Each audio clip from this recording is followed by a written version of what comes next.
So మహాభారతంలో ఎన్నో ఘట్టాలు ఉన్నాయి. అందులో వెరీ వెరీ ఇంట్రెస్టింగ్ స్టోరీ ఒకటి భీష్మునికి సంబంధించింది ఉంది.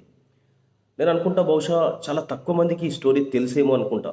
అసలు భీష్మాష్టమి అంటారు, భీష్మ ఏకాదశి అంటారు. ఈ రెండింటికి ఇంపార్టెన్స్ ఏంది యాక్చువల్గా? సో మహాభారత యుద్ధ సమయంలో భీష్ముడు మరి ఆ బాణాలన్నీ కూడా శరీరం అంతా గుచ్చుకొని అంపశయ్య పైన చాలా రోజులు తన డెత్ కోసం వెయిట్ చేసిన సందర్భం ఉన్నది, ఉత్తరాయణ పర్వకాలం కోసం. సో భీష్మ పితామహకు ఇలాంటి శాపం ఎందుకు తగిలింది? భీష్మ పితామహకు శాపం ఎందుకు తగిలింది? ఇలాంటి పరిస్థితి ఎందుకు వచ్చింది? సో దీనికి చాలా వెరీ ఇంట్రెస్టింగ్ స్టోరీ ఉంది. ఇది నిజంగానే వింటే అందరు కూడా ఆశ్చర్యపోతారేమో బహుశా. సో మహాభారత యుద్ధం జరిగిన సందర్భం అందరికీ చదివే ఉంటారు. సో ఆ సందర్భంలో భీష్ముని శరీరం అంతా కూడా బాణాలతోటి గుచ్చుకొని ఉంటుంది. సో భీష్మునికి చావు ఎప్పుడు అంటే అప్పుడు సంభవిస్తుంది. సో భీష్ముడు చాలా చాలా యోగి, అతని దగ్గర అన్ని విద్యలు ఉన్నాయి అతని దగ్గర. సో దక్షిణాయనంలో ఈ యొక్క సందర్భం జరుగుతుంది. భీష్మ పితామహకు మొత్తం బాణాలన్నీ కూడా పుచ్చుకున్న సందర్భం. సో ఉత్తరాయణ పర్వకాలం కోసం అతడు తన డెత్ కోసం వెయిట్ చేస్తూ ఉంటాడు. సో ఆ సందర్భంలో భీష్ముని వద్దకు అందరూ కూడా పరామర్శించడానికి వస్తూ ఉంటారు. సో ఖచ్చితంగా ఇవాల్టి రోజు స్వయంగా కృష్ణుడు, విష్ణుమూర్తి భీష్ముని దగ్గరికి పరామర్శించడానికి వస్తాడు.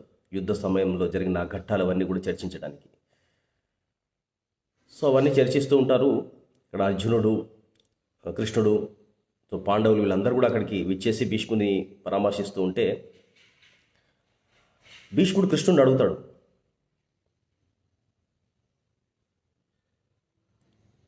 భీష్మ పితామహ స్వయంగా కృష్ణుడిని ఏమడుగుతాడంటే, అసలు కృష్ణ నాకు ఈ శాపం ఎందుకు తగిలింది అసలు? యాక్చువల్గా నాకు ఇటు 10,000 సంవత్సరాలు అటు 10,000 సంవత్సరాలు దివ్య దృష్టి ఉన్నది, దివ్య జ్ఞానం ఉన్నది. నేను ఎక్కడ కూడా ఆలోచించినా కూడా నాకు ఈ అంపశయ్య మీద పడే ఈ పరిస్థితి, ఇలా గోచరించే శాపం నాకు ఎక్కడ కూడా గోచరించడం లేదు. ఇలాంటి శాపం తగులుతుందని నేను అలాంటి పాపం ఎక్కడ కూడా చేసి ఉండలేదు అని అంటాడు. సో కృష్ణుడు చిరునవ్వు నవ్వి అసలు విషయాన్ని రివీల్ చేసే ప్రయత్నం చేస్తాడు. సో దీనికంటే ముందు ఇవాల్టి రోజు భీష్మ పితామహ స్వయంగా తను రచించి అనునిత్యం పారాయణం చేసే ఆ విష్ణు సహస్రనామాలన్నీ కూడా రివీల్ చేసిన రోజు ఈరోజు. సో ఇవన్నీ విష్ణు సహస్రనామాలన్నీ కూడా విష్ణుమూర్తికి వినిపిస్తాడు. సో నాకు ఇది చెప్పు, నాకు ఎక్కడ కూడా గోచరించడం లేదు, నేను ఈ అంపశయం మీద నాకు ఈ కథ ఏంది, ఇది నేను ఎక్కడ ఆలోచించినా కూడా నేను దీనికి సంబంధించిన ప్రతి పాపానికి ఒక జన్మ అనేది ఉంటుంది. ఆ జన్మలో ఆ పాప పరిహారాన్ని అనుభవించడానికి ప్రతి మనిషి కూడా జీవిస్తాడు. కానీ నాకు ఈ అంపశయ్య మీద ఇలాంటి గతి మాత్రం ఎందుకు వచ్చిందో నాకు మాత్రం గోచరించడం లేదు, నేను అదే ఆలోచిస్తూ ఉన్నాను అని అంటాడు. సో కృష్ణుడు చిరుమందహాసంతో చెప్తాడు, ఒకానొక రోజు అనగానే ఇవాళ రేపు మనం గూగుల్లో డేట్ కొట్టి టైం కొట్టగానే ఫీడ్ చేసి ఉంటాం కదా, అవన్నీ వచ్చేస్తాయి. సో అట్లానే భీష్ముని మైండ్లో రివీల్ అవుతుంది. పలానా రోజు నువ్వు ఉదయాన్నే ఒక ఊరికి బయలుదేరావు అనగానే వెంటనే ఎస్ నేను బయలుదేరా అంటాడు భీష్ముడు. అప్పుడు నీ రథసారథి నడిపిస్తున్నాడు రథాన్ని, నువ్వు వెళ్తూ ఉన్నావు, మధ్యన పొలాల గట్లన్నీ కూడా వస్తూ ఉంటాయి. ఆ పొలాల గట్ల మధ్యలో నుంచి అద్భుతమైన రహదారిలో నీ యొక్క రథం శరవేగంతో వెళ్తూ ఉంది. సో ఆ సందర్భంలో ఒక మలుపు వచ్చింది అనగానే అప్పుడు భీష్ముడు ఎస్ మలుపు వచ్చింది. ఆ మలుపు రావడమే కాదు, ఆ మలుపు దగ్గర ఒక సర్పము, ఒక నాగసర్పం కూడా ఆ రోడ్డును క్రాస్ అవుతూ ఉంది, ఇటు నుంచి అటు వెళ్తూ ఉంది.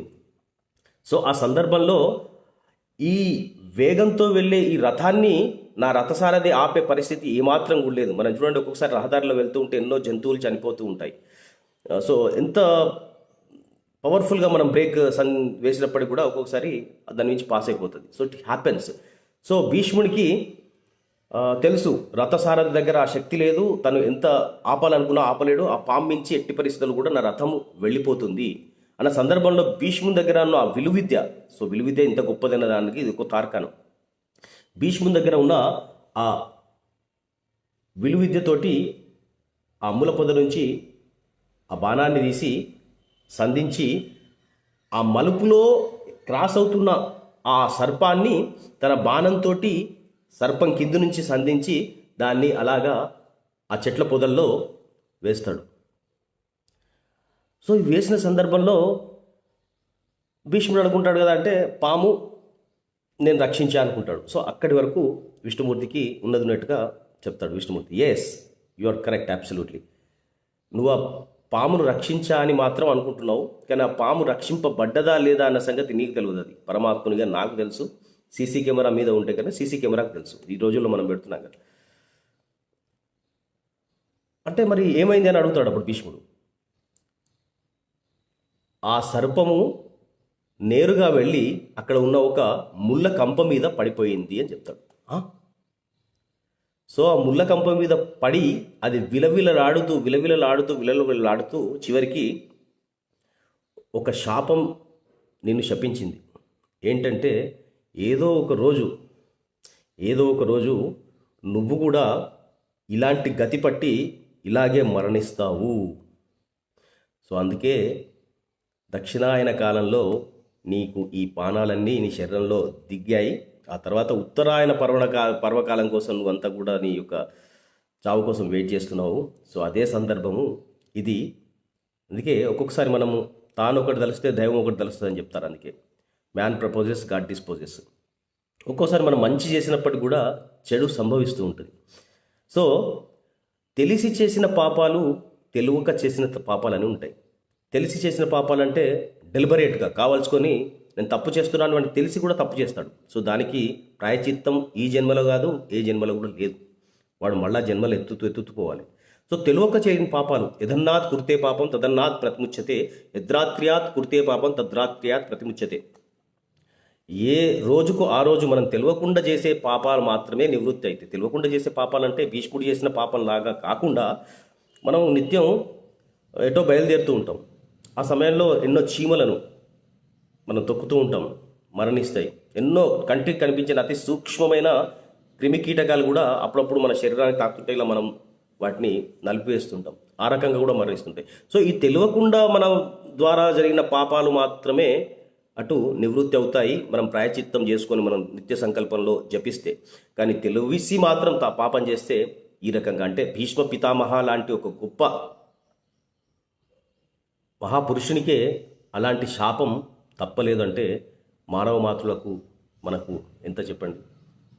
సో కురుక్షేత్రంలో భీష్మ గుండం అని కూడా ఉన్నది. అక్కడ అర్జునుడు భీష్మునికి దాహం వేస్తున్న సందర్భంలో ఒక బాణాన్ని సంధించి ఆ పాతాళ గంగను తన నోట్లో పడేలాగా చేస్తాడు. సో ఆ గుండం అక్కడ ఉన్నది. ఆ గుండం చుట్టూ ఈ మధ్య కాలంలో నేను మొన్ననే వెళ్ళా, రీసెంట్ పాస్ట్. ఈ మధ్య కాలంలో అన్ని కూడా స్తంభాలు నిర్మించారు. ఆ స్తంభం, ప్రతి స్తంభం పైన కూడా చక్కగా హిందీలో విష్ణు సహస్రనామాలన్నీ కూడా రచించారు, అందరు చదువుకోవడానికి, యాత్రికులు అందరూ వచ్చి చదువుకోవడానికి. సో అది బ్రహ్మాండంగా ఉంటుంది. సో ఆ కురుక్షేత్రంలో భీష్మ పితామహ ఎక్కడైతే తన ప్రాణాలను వదిలాడో ఆ ప్రదేశం కూడా బ్రహ్మాండంగా ఉంటుంది. ఆ ఏరియా కూడా చాలా పీస్ ఆఫ్ మైండ్ తోటి ఉంటుంది. So very very beautiful place. So ఈ స్టోరీ నాకు ఎందుకో చెప్పాలనిపించింది. చాలా తక్కువ మందికి తెలిసేమో నేను అనుకుంటా ఈ స్టోరీ. So very interesting. అదే భీష్మ ఏకాదశి అంటారు. మరి దీని తర్వాత వచ్చేదే భీష్మ ఏకాదశి. సో భీష్మ అష్టమి రోజు శ్రీకృష్ణునికి తను రచించి స్వయంగా పఠించిన ఆ విష్ణు సహస్రనామాలన్నీ కూడా రివీల్ చేసిన రోజు. భీష్మ ఏకాదశి రోజు భీష్ముడు తనువు చాలించిన రోజు కాబట్టి ఆ రోజు భీష్మ ఏకాదశిగా అందరు కూడా ఉపవాసం ఉంటారు. సో ఇది నాకు తెలిసిన ఒక స్టోరీ మీకు చెప్పాలనిపించింది. సో ఈరోజు అప్రోప్రియేట్ డేట్ కాబట్టి చెప్పే ప్రయత్నం చేశాను. Hope you enjoyed. Thank you very much.